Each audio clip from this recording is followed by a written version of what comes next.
नाशिकमध्ये महायुतीच्या हेमंत गोडसेंविरोधात सक्षम उमेदवार देण्यासाठी महाविकास आघाडीच्या हालचालींना वेग आलाय।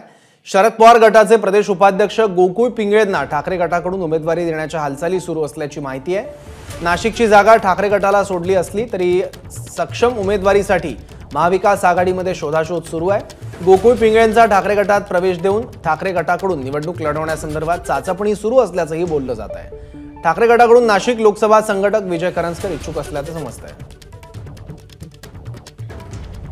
आपल्याबरोबर गोकुळ पिंगळे आहेत। राष्ट्रवादी शरदचंद्र पवार पार्टीचे ते प्रदेश उपाध्यक्ष आहे, परंतु त्यांनी ठाकरे गटाकडून निवडणूक लढवावी अशी सध्या चर्चा सुरू आहे। आजच मुंबईहून ते परतलेले आहेत। मुंबईमध्ये काय बैठक झालेली आहे? तुम्ही ठाकरे गटाकडून निवडणूक लढवावी अशी चर्चा आहे? नाही, चर्चेमध्ये आदरणीय पवार साहेब असतील, आदरणीय जयंत पाटील साहेब, आमची त्याच्यावरती सविस्तर चर्चा झाली आहे।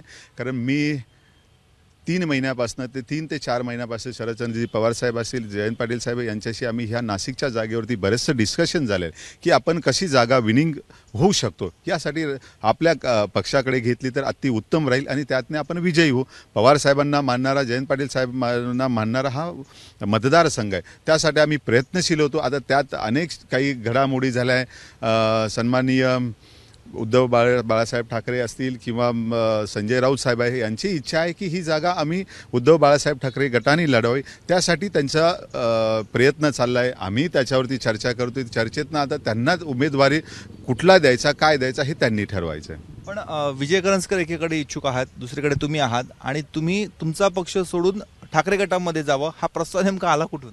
नाही, आला नाही। काय त्याच्यात असं आहे की वरिष्ठ लेवलला त्यांच्या चर्चा झालेल्या आहे, तर त्या चर्चामधनं आम्ही काही त्याच्यावरती विचार केला आहे। साहेबांशी मी आज सकाळी बोललो, जयंत पाटील साहेबांशी पण बोललो की राष्ट्रवादी काँग्रेस पक्षाकडनं जर उमेदवारी जर मिळाली तर निश्चितच आपण विजयी होऊ, हे मी त्यांच्याशी बोललो आहे। आणि समजा पवार साहेबांनी सांगितलं ठाकरे गटाकडनं निवडणूक लढवा तर त्याच्यावरती चर्चा झाली आमची, ते 2 दिवसात समजेल काय होईल। पण मग काय म्हणजे तुम्ही लढणार आहात निवडणूक की काय करणार आहात? मी साहेबांनी आदेश दिल्यानंतर निश्चितच साहेब जसं सांगतील आम्ही तसं करू, पण ते राष्ट्रवादी काँग्रेस पक्षाकडनं। पण साहेबांनी 2 दिवसापूर्वी नाशिकमध्ये सांगितलं ही जागा ठाकरे गटाकडे अजून चर्चा होतील त्याच्यावरती काय आहे काय नाही। हे आहेत गोकुळ पिंगळे, निवडणूक लढण्यासाठी इच्छुक आहेत।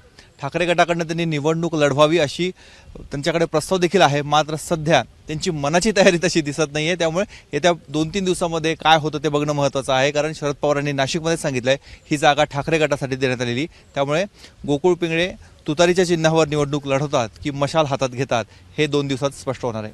कॅमेरामॅन किरण कटारेसह मुकुल कुलकर्णी, एबीपी माझा, नाशिक। एबीपी माझा, उघडा डोळे बघा नीट।